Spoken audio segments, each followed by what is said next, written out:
Hi అండి, నమస్తే. Welcome to మన తెలుగు కిచెన్. చూస్తున్నారా, జెల్లీ కేక్ లాగా ఉంది కదా? కాదండి, జున్ను.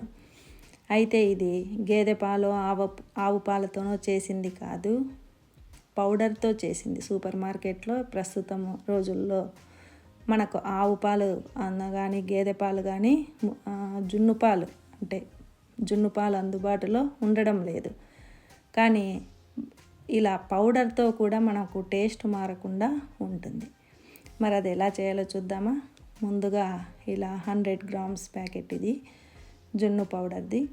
ఇలాంటి ఒక ప్యాకెట్ ఇది ఎక్కడైనా సూపర్ మార్కెట్లో ఇప్పుడు అందుబాటులో ఉంటుంది. దీన్ని మొదట మనము ఇలా ఒక బౌల్లోకి పోసుకోవాలి. దీనికి బ్యాక్ సైడ్ చూస్తే మనకు తెలుగు, ఇంగ్లీష్, హిందీలో ఇచ్చింటారు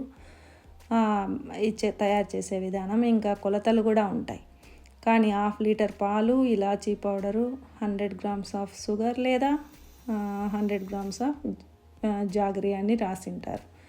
కానీ దీనికి ఇంకా పెప్పర్ పౌడర్ కూడా 3/4 స్పూన్ అవసరం అవుతుంది.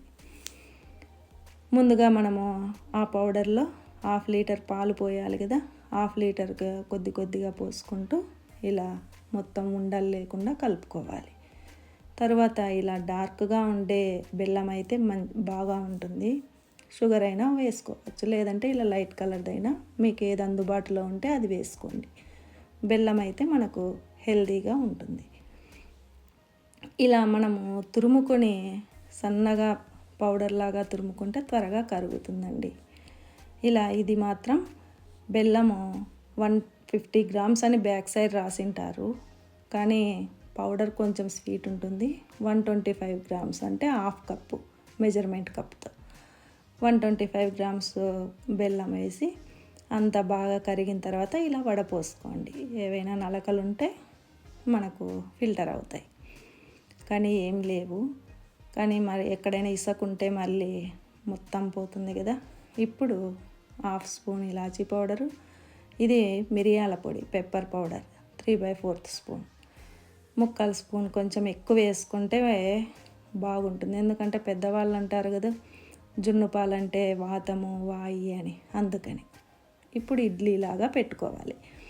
ఒక కుక్కర్లో కొంచెం నిమ్మ తొక్క వేసి, అంటే మనకు గిన్నె నల్లబడకుండా ఒక స్టాండ్ వేసి మనం కలుపుకున్న పాల గిన్నె పెట్టి ఒక ప్లేట్ వేయండి. దానిపైన గిన్నె కదలకుండా ఉండడానికి ఒక బరువైన బౌల్ కానీ వస్తువు ఏదైనా పెట్టండి, మీ ఇష్టం.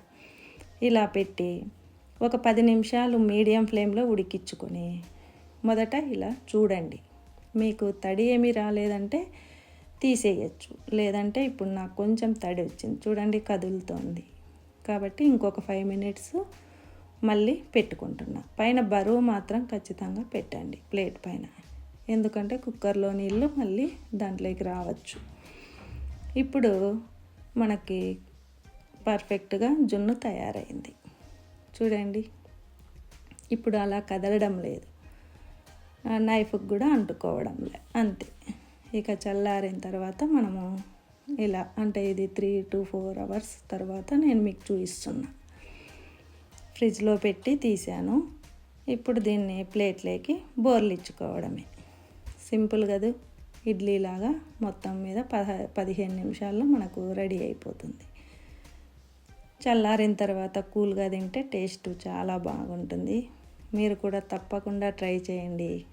ఎలా వచ్చిందో కామెంట్ బాక్స్లో తెలియజేస్తారు కదా. చూడండి, ఎంతో జ్యూసీగా స్మూత్గా ఉంది. Thanks for watching. Please like, share and subscribe. మళ్ళీ సరికొత్త వీడియోతో కలుద్దాం.